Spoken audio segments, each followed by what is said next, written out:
जी। आज का हमारा टॉपिक शुरू कर दिया मैंने फिजिकल क्वांटिटीज। और आप लोगों से मैंने कहा है कि मुझे फिजिकल क्वांटिटीज की डायमेंशन बताएं।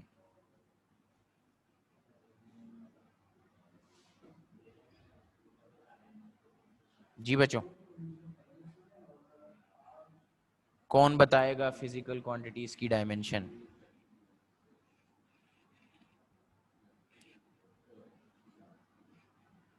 बचूंगड़ास। वाह जी वाह, वाह जी वाह। ठीक है जी। दोस एक्सीलेंट इज़्मा मरियम। ठीक है जी। Those quantities. ठीक है जी।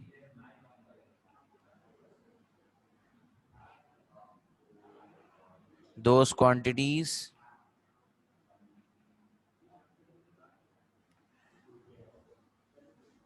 which can be measured are called physical quantities। ठीक है जी। तो हर वो क्वांटिटी जिसे हम मेजर कर सकते हैं, दो और फिजिकल क्वांटिटीज। फिजिकल क्यों कहते हैं इनको? फिजिकल इसलिए कहते हैं बच्चों कि हर वो क्वांटिटी जिसे हम मेजर कर सकते हैं उसे हम छू सकते हैं, महसूस कर सकते हैं। फिजिकल का मतलब हमारा उससे फिजिकल कांटेक्ट हो सकता है। ठीक है जी। जैसे हवा को मेजर करने के लिए बैरोमीटर यूज होता है, लेकिन हवा क्यों मेजर हो जाती है? क्योंकि हम उसको फील करते हैं। बात समझ में आ रही है? तो वो हर क्वांटिटी जिसे हम मेजर करते हैं या कर सकते हैं, ठीक है जी, हर वो क्वांटिटी जिसे हम मेजर करते हैं या कर सकते हैं वो क्या कहलाती है? Physical quantity. वेरी गुड, शाबाश इज़्मा और मरियम, आप दोनों ने बिल्कुल एग्जैक्ट आंसर किया। और मुझे बहुत खुशी है। यहाँ तो आप लोगों ने मेरे फर्स्ट ईयर ए के स्टूडेंट से ये बात पूछी है, या फिर आप लोगों को आता है, और आता है तो वेरी गुड मेरा बेटा, बहुत अच्छी बात है। ठीक है जी। क्योंकि ये मैं अमूमन ये बात बताता हूँ। ठीक है जी। क्लियर हो गया बेटा? अब फिजिकल क्वांटिटीज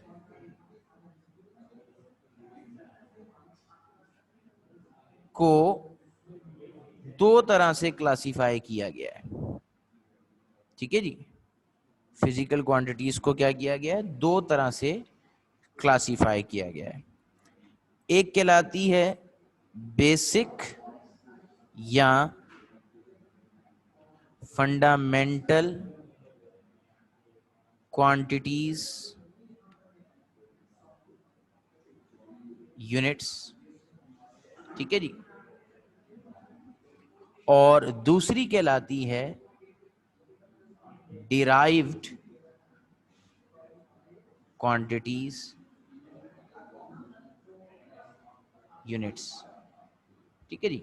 मतलब क्वांटिटीज के साथ स्लैश में मैं यूनिट इसलिए लिख रहा हूं, ठीक है, कि हर वो क्वांटिटी जो कि फंडामेंटल है उसका यूनिट फंडामेंटल यूनिट है। ठीक है जी। और हर वो क्वांटिटी जो कि क्या कहते हैं, डिराइव्ड है, उसका यूनिट भी डिराइव्ड है। ठीक है जी।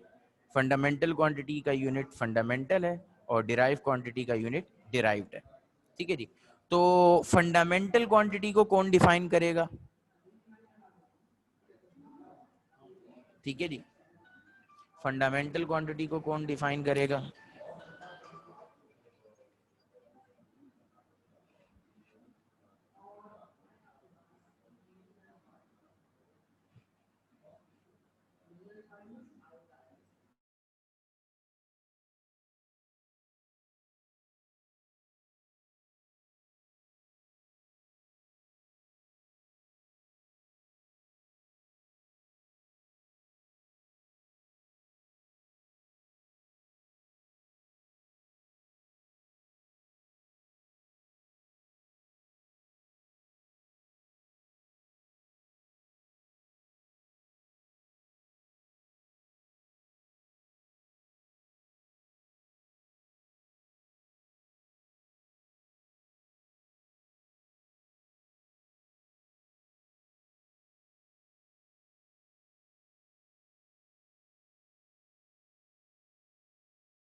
हाँ जी, quantities discovered from first hand knowledge. Rameez very good, ठीक है, मैं इसको भी कंसीडर करता हूँ। और इंडिपेंडेंट क्वांटिटी, बिल्कुल वेरी गुड, रमीज ने बहुत अच्छा बताया है। ठीक है, ये मेरे लिए भी एक नई चीज़ है कि quantities discovered from first hand knowledge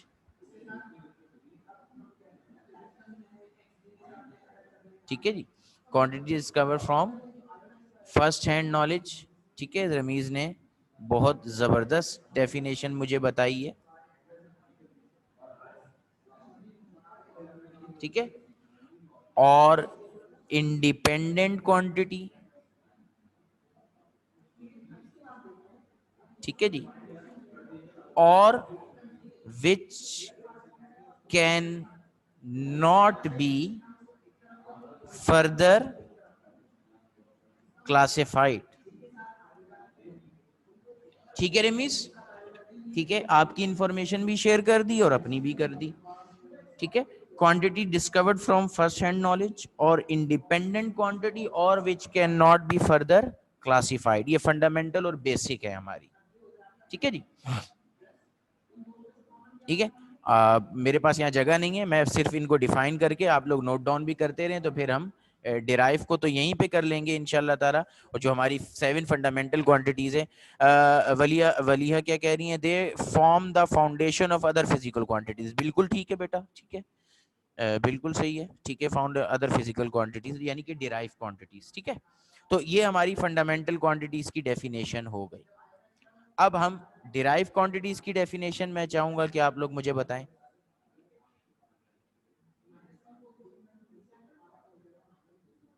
ji, derive quantities की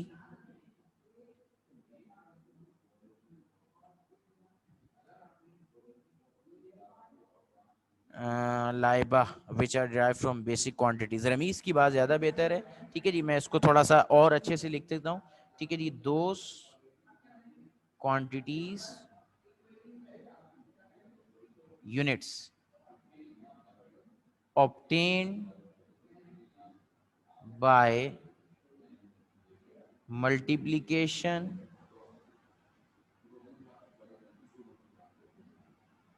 division of fundamental quantities are called, ठीक है जी, ठीक है जी, multiplication and division, by means of multiplication and division of fundamental quantities are called derived।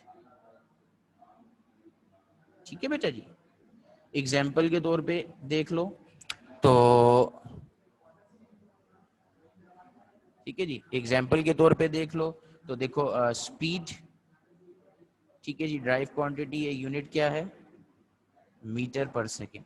ठीक है जी, स्पीड ड्राइव क्वांटिटी है, उसका unit क्या है, मीटर पर सेकेंड। ठीक है जी, इसी तरीके से आपकी जो फोर्स है, ठीक है जी, ये भी डिराइव क्वांटिटी है और इसका यूनिट क्या है, किलोग्राम मीटर पर सेकेंड स्क्वायर, जिसे आप न्यूटन कहते हैं। तो दो एग्जांपल हमारी काफी हैं डिराइव यूनिट की। ठीक है, कोई परेशानी यहाँ तक किसी को है तो बता दो, और नहीं है तो फिर हम आगे फर्दर चलेंगे। जी, क्लियर है बेटा यहाँ तक? नो, वलीहा, अच्छा yes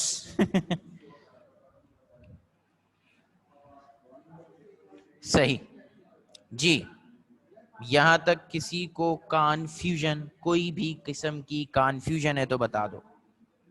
it's not confusion, it's confusion. ठीक है जी, मतलब कहने का ये कि किसी को मेरी बात सुनाई सही से नहीं दे रही है, समझ तो आ जाएगी, जाहिर है मैं पढ़ा रहा हूँ, कैसे समझ नहीं आएगी। जी, ऑल क्लियर, ठीक है जी, नोट डाउन कर लिया, इसको नोट डाउन कर लें। मैं फिर इसको इरेज करके फंडामेंटल क्वांटिटीज की तरफ आता हूँ, 7 फंडामेंटल क्वांटिटीज की तरफ।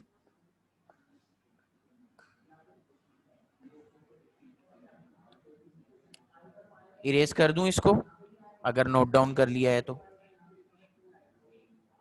जो लोग नोट डाउन कर रहे हैं, नहीं करूं, कासिम कह रहे हैं नहीं इरेज नहीं करूं, ठीक है जी, कासिम कर लें नोट डाउन, मैं वेट कर रहा हूं आपका, और आप कर लें तो मुझे बता दें, फिर मैं इसको इरेज करता हूं।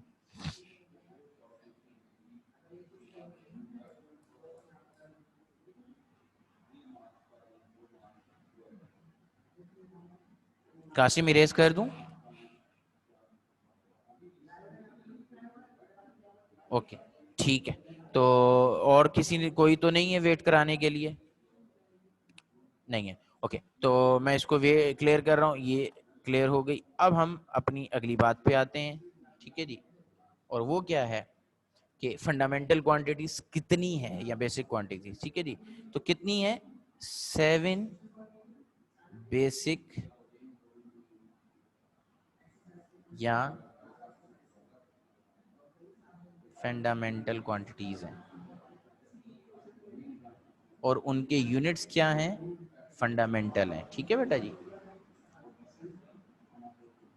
7 बेसिक क्वांटिटीज हैं और उनके यूनिट्स क्या हैं? फंडामेंटल हैं। कौन कौन सी हैं? नंबर 1 मास, ठीक है जी, यूनिट क्या है? किलोग्राम, ठीक है बच्चों। फिर लेंथ, यूनिट क्या है? मीटर, एम से डिनोट करते हैं इसको, ठीक है जी।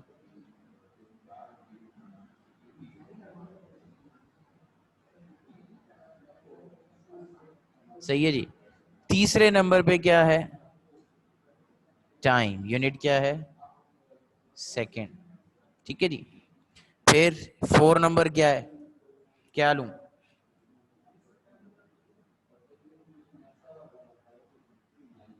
टेम्परेचर, केल्विन, ठीक है जी। 5 नंबर इलेक्ट्रिक सिटी ना, इलेक्ट्रिक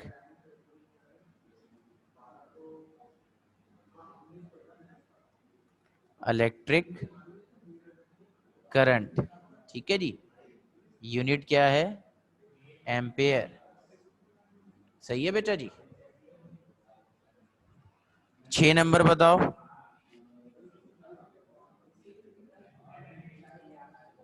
6 नंबर ल्यूमिनस, वेट नहीं है, इंटेंसिटी,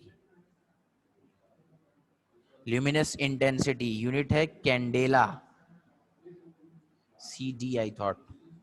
और 7 नंबर कौन सी है? कौन बताएगा?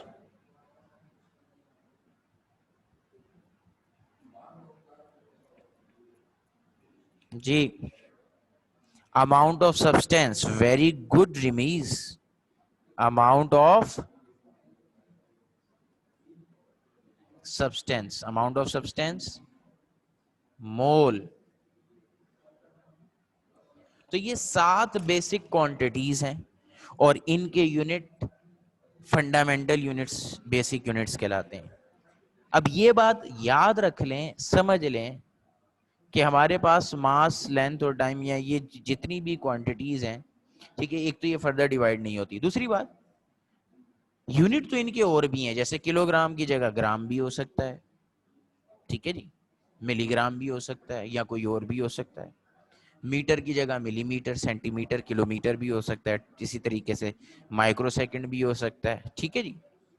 समझ आ रही है बात की? लेकिन यही यूनिट स्टैंडर्ड क्यों किए गए? ठीक है जी, ये क्या है? एसआई यूनिट्स हैं, ठीक है जी। ये क्या है? SI units, system international units. समझ आ रही है बात की? और सिस्टम इंटरनेशनल कब बना? 1960 के अंदर। समझ आ रही है बात की?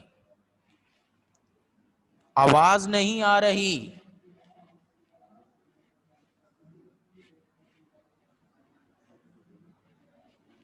आवाज किसको नहीं आ रही? मोहम्मद कासिम, आप रिकनेक्ट कीजिए मेरा बेटा, क्योंकि लगता है आपके नेट में कोई प्रॉब्लम है। ठीक है जी। तो 1960 के अंदर सिस्टम इंटरनेशनल बना है, तवज्जो रहेगी मेरी बातों पे। कब बना है? 1960 के अंदर। तो भाई इससे पहले क्या हो रहा था? ठीक है जी। इससे पहले डिफरेंट सिस्टम ऑफ यूनिट्स चल रहे थे, जिनमें सिस्टम इंटरनेशनल कब बना, हम इसको ऊपर लिख देते हैं। कब बना है सिस्टम इंटरनेशनल? 1960 जो है हमारा। ठीक है जी। सिस्टम इंटरनेशनल बना, ठीक है जी, 1960 में। इससे पहले हमारे पास जो 3 मशहूर सिस्टम है, that is MKS। M for metre, K for kilogram, S for second. ठीक है जी। फिर एक था CGS। ठीक है जी। कासिम रिकनेक्ट करो बेटा, कोई आदमी कासिम को बता दे रिकनेक्ट करने के लिए। CGS सेंटीमीटर, ग्राम, सेकेंड। और फिर एक और मशहूर सिस्टम FPS। ठीक है जी। इसको BTU भी कहते हैं और BEU भी कहते हैं, British engineering unit, British thermal unit. ठीक है जी। और किसी को आवाज का प्रॉब्लम हो रहा है?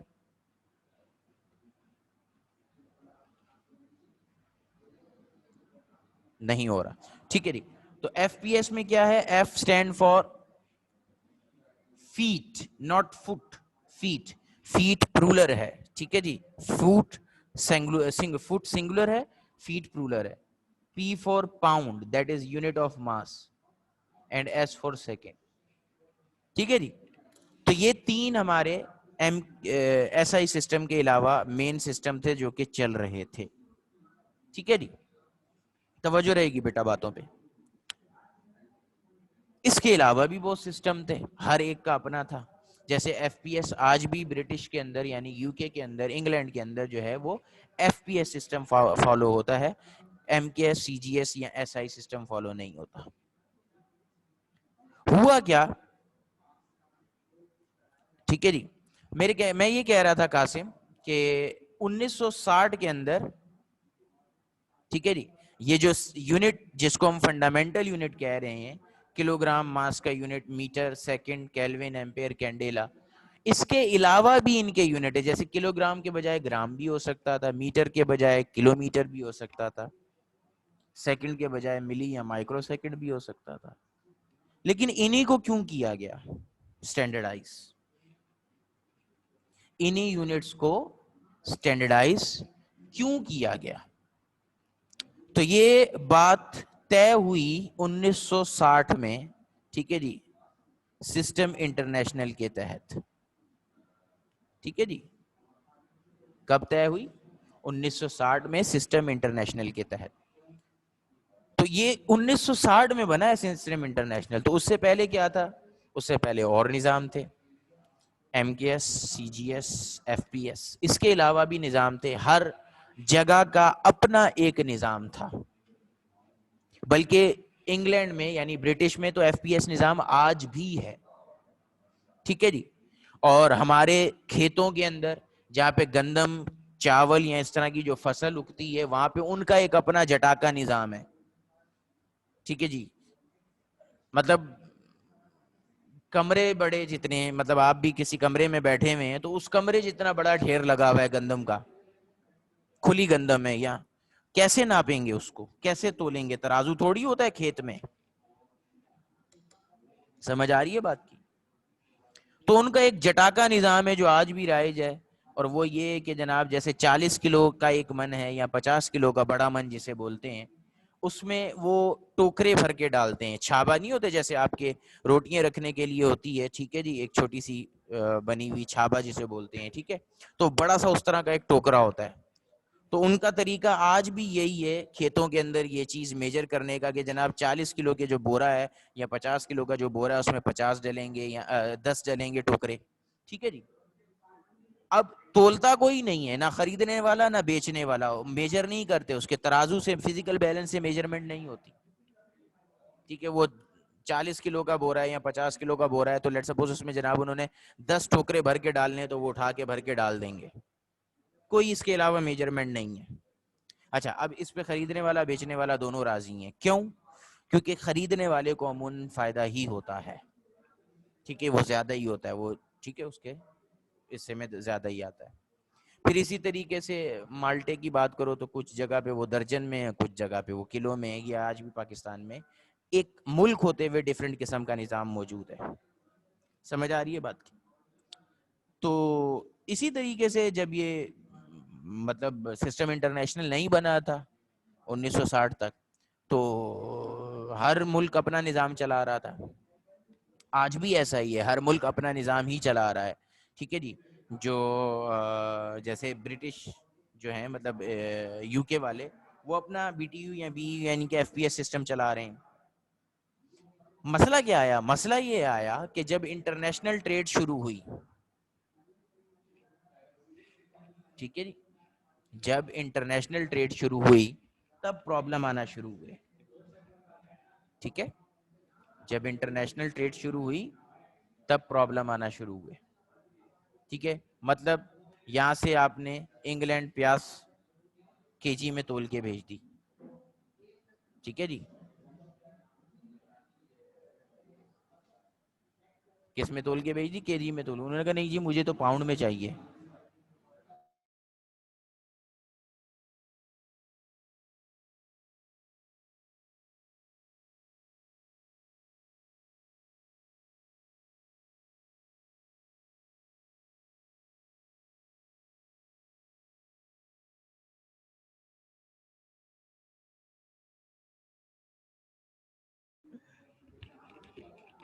ठीक है, तो ये जो निज़ाम था कि मतलब मैंने केजी में उसको मेजर करके भेज दिया, और जनाब इंग्लैंड वेल करें नहीं भाई हमें तो केजी में नहीं चाहिए, हमें तो पाउंड पाउंड का हिसाब किताब बना के दो।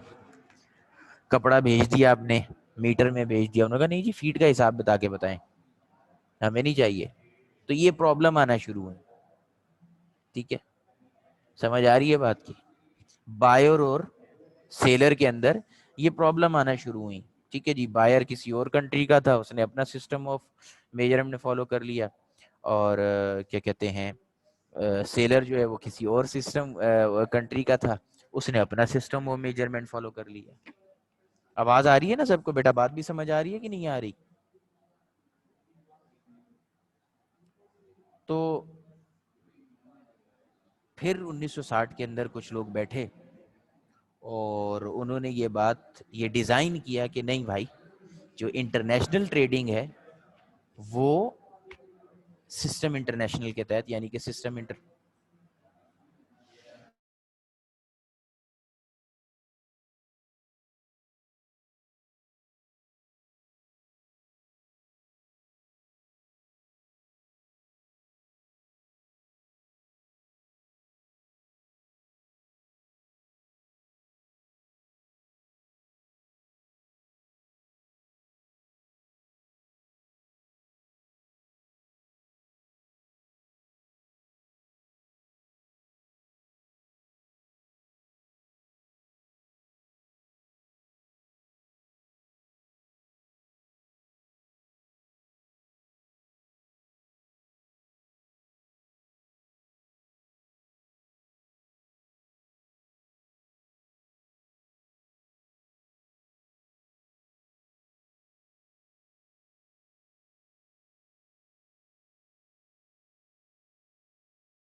कि ये प्रॉब्लम आना शुरू हो गई डिफरेंट कंट्रीज की ट्रेडिंग के दरमियान, ठीक है जी, कि एक कंट्री जो है वो अपने सिस्टम ऑफ मेजरमेंट को फॉलो करने लगी, दूसरी अपने को फॉलो करने लगी, तो ये प्रॉब्लम आना शुरू। तो इस प्रॉब्लम को दूर करने के लिए 1960 में फिर ये मामला सीधे किए गए और ये चीज़ डिसाइड की गई कि भाई आप विद इन कंट्री जो मर्जी करते हो, ठीक है जी, वो हमारी जिम्मेदारी नहीं है, लेकिन जब आप क्या कहते हैं बिटवीन द कंट्रीज यानी कि इंटरनेशनल ट्रेड करेंगे तो that will be in SI unit of measurement, यानी कि मास किलोग्राम में ही जाएगा, ठीक है। मतलब ऐसी क्वांटिटीज जिन्हें मास के हिसाब से मेजर करना है वो केजी में जाएंगी, जिन्हें लेंथ के हिसाब से मेजर करना है वो मीटर में जाएंगी, और ये सारी चीज़ इसी तरीके से होगी, ठीक है जी। तो 1960 के अंदर ये चीज़ डिसाइड हो, एक बात। दूसरी चीज़, फिर ये जो फंडामेंटल क्वांटिटीज़ हैं इन्हें फंडामेंटल कहा गया, ठीक है जी, और इनके यूनिट्स को फंडामेंटल यूनिट्स कहा गया। अब कहने का मतलब ये है, जैसे मैंने पहले भी कहा कि किलोग्राम के अलावा ग्राम भी हो सकता था, मीटर के अलावा मिलीमीटर या माइक्रोमीटर या सेंटीमीटर, व्हाटएवर, किलोमीटर भी हो सकता था, तो यूनिट्स तो और भी हैं। इन्हीं ही को स्टैंडर्ड क्यों कहा गया, ठीक है जी, इन्हीं यूनिट्स को स्टैंडर्ड क्यों कहा गया? क्या हमारी रिश्तेदारी है? ठीक है जी, नहीं, बिल्कुल नहीं है रिश्तेदारी, ठीक है जी। और डोनाल्ड ट्रंप की बात तो हम बिल्कुल नहीं मानेंगे, ठीक है। हाँ, बाराक ओबामा की शायद, ठीक है, या क्लिंटन या बुश की, लेकिन चवल आदमी की तो बात कोई नहीं मानेगा ना, कि जी मेरे कहने पे जनाब उन्होंने किलोग्राम यूनिट रख दिया, या इलेक्ट्रिक करंट का यूनिट एम्पियर रख दिया, या अमाउंट ऑफ सब्सटेंस का मोल रख दिया। तो ऐसा हरगिज नहीं है, ये किसी के कहने बोलने पे नहीं हुआ, ठीक है जी।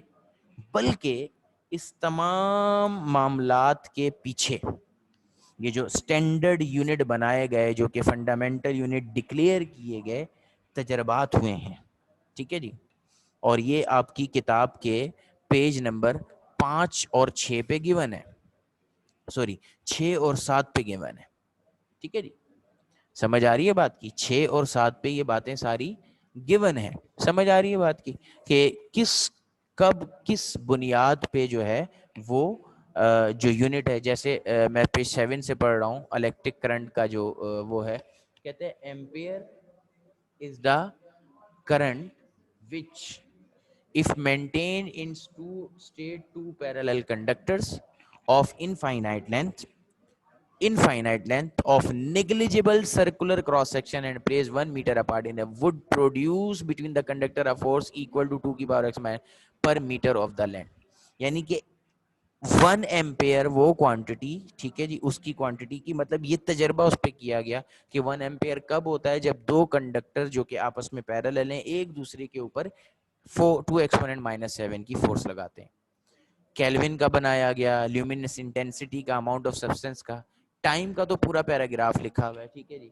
इसके अलावा जो किलोग्राम है, किलोग्राम का चलो मैं आपको बता देता हूँ, आपकी मैट्रिक की बुक में भी है कि किलोग्राम, ये जो मास का 1 kg लगाया गया, तो ये जो वेट जो है ये सब्जी वाले ने या फ्रूट वाले ने रखे हुए होते हैं, ये आयरन के वेट हैं, ठीक है जी, आयरन के वेट है।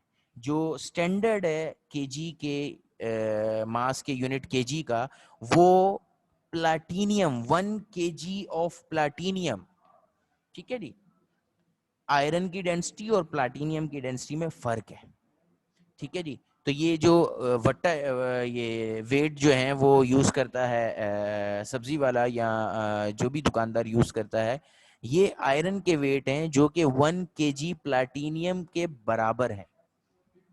प्लाटीनियम, दूसरे लफ्जों में प्लाटीनियम को कहते हैं वाइट गोल्ड, और ये सोने से ज्यादा महंगा है, ठीक है जी। इस टाइम आपका सोना 1 लाख समथिंग का चल रहा है, तो ये प्लाटीनियम तकरीबन 2 लाख के करीब का होगा, वाइट गोल्ड, ठीक है जी। तो ये जो है ये मतलब उसके बराबर के हैं।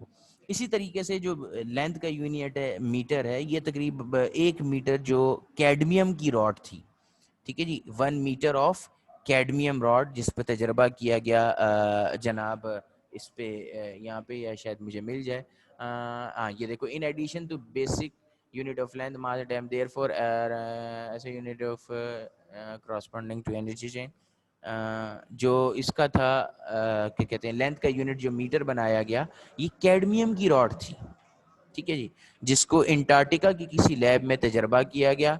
तो 1 मीटर ऑफ कैडमियम ये स्टैंडर्ड बना। और ये जो हमारे पास होता है क्या कहते हैं कपड़ा मेजर करने वाले के पास, ठीक है जी, तो वो 1 मीटर ऑफ स्टील होता है। ठीक है जी, टाइम का देखो पढ़ते हैं, टाइम का बड़ा क्लियर कट इसमें दिया हुआ है।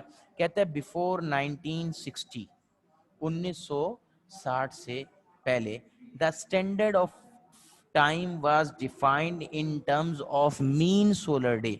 ये नोट डाउन कर लिया जो मैंने यहाँ पे क्या कहते हैं व्हाइट बोर्ड पे लिखा है आपके सामने, नोट डाउन कर लिया आप लोगों ने? मेरी आवाज आ रही है सबको और मेरी बात समझ आ रही है कि नहीं? नोट डाउन कर लेना कासिम, अगर करना है तो। जिन्होंने नोट डाउन करना है वो कर लें, ठीक है जी, ताकि मैं इसको इरेज कर दूं और फिर हम आगे बात कर सकें।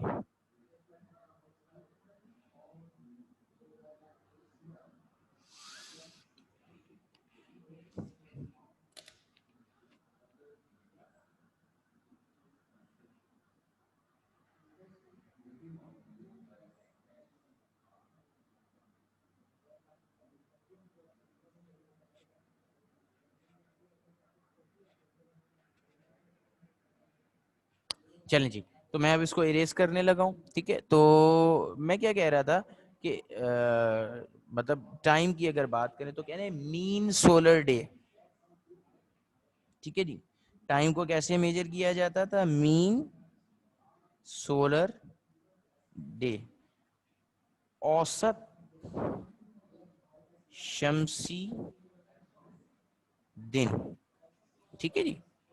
समझ आ रही है बात की? मीन सोलर डे क्या था? ठीक है जी, mean solar day is the length of day measured throughout the year. तवज्जो रखिएगा कैसे इसको मीन सोलर डे कैसे निकाला।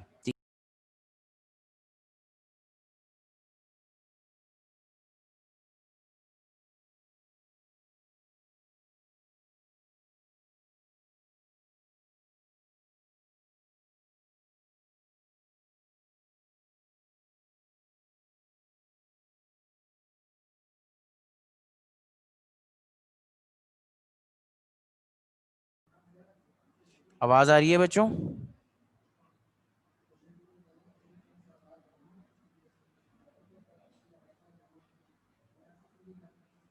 बच्चों आवाज आ रही है आपको? ठीक है, वो नेट चला गया था बीच में, ठीक है। तो हम क्या बात कर रहे थे?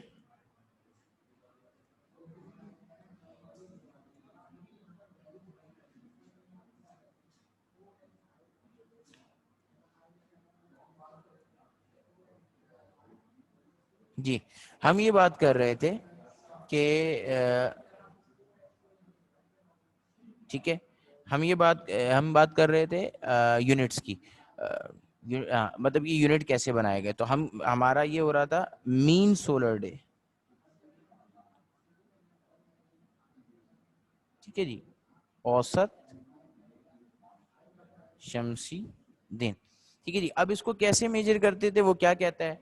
कहता है mean solar day is the length of a day measured throughout the year. अब इस बात को समझिएगा, क्या मतलब? मिसाल के तौर पे आज सुबह सूरज निकला है 6:13 पे, ये आज सुबह सूरज तुलुए आफ्ताब है। कल निकलेगा सूरज 6:14 पे, ठीक है जी। तो ये कितना हो गया ड्यूरेशन? 24 घंटे 1 मिनट, ठीक है जी। इसी तरीके से जब गर्मियां आना शुरू होती हैं तो ये चीज उल्टी हो जाती है, यानी कि 6:14 पे अगर आज हुआ है तो गर्मियों में मतलब ये दूसरे दिन 6:13 मतलब ये 23 घंटे 59 मिनट बन गए, 459। तो मीन सेलर डे कैसे मेजर किया गया? आज का सूरज का निकलना, ठीक है जी, एब्जॉर्ब कर लिया गया और उसके बाद डेली इसको चालू रखा गया कि डेली सूरज जो है वो कितने बजे निकल रहा है और उसको नोट डाउन कर लिया जाता था। बात समझ में आ रही है? ठीक है जी। सिर्फ करते करते एक वो दिन आ गया जिस दिन, ठीक है, वो दिन आ गया जिस दिन जो आपने पहले दिन, मिसाल के तौर पे 6:13 मैंने पहले दिन की मेजरमेंट है, तो ये दिन जब दोबारा आया, जब दोबारा मेरे पास ये वैल्यू आई, ठीक है जी, तो कितने दिन गुजर चुके थे, लेट्स सपोज 365 दिन, जो आपका एक साल बनता है। ठीक है जी, ठीक है। 6:13 का जो टाइम है वो दोबारा कब रिपीट हुआ, 365वें दिन या 365 दिन के बाद। अब हमने क्या किया, जैसे हम एवरेज निकालते हैं आपके मार्क्स का, तो तमाम सब्जेक्ट के मार्क्स ऐड किए और फिर उसको नंबर ऑफ सब्जेक्ट से डिवाइड कर दिया। मतलब आपके मार्क्स तमाम के टोटल बने 480, 7 या 8 सब्जेक्ट के, तो उस 480 को आप 7 या 8 से डिवाइड कर दे तो आपका एवरेज आ जाता है, एवरेज स्कोर आ जाता है। तो इसी तरीके से मीन सोलर डे क्या किया कि 365 दिन, यानी कि उनका ड्यूरेशन डिसाइड किया गया। कभी 24 घंटे 1 मिनट आया, कभी 23 घंटे 59 मिनट आया, कभी 23 घंटे 58 मिनट आया, कभी 24 घंटे 2 मिनट आया। इस तरीके से 365 दिन का ड्यूरेशन नोट किया गया और उस ड्यूरेशन को नंबर ऑफ डेज से डिवाइड कर दिया गया। तो आपके कितने आवर्स आए, 24 घंटे आए। ठीक है जी, ये आपकी किताब के पेज नंबर 6 पे लिखा हुआ है। कहते हैं before 1960 standard of time was defined in terms of mean solar day. कहते हैं mean solar day is the length of a day measured throughout the year.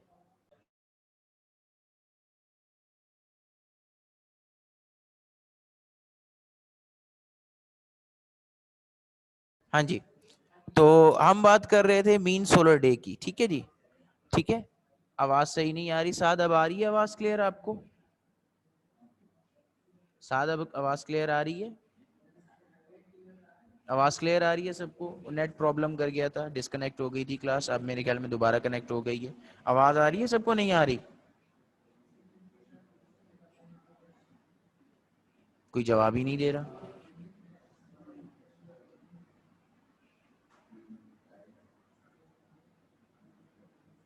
बच्चों आवाज आ रही है सबको?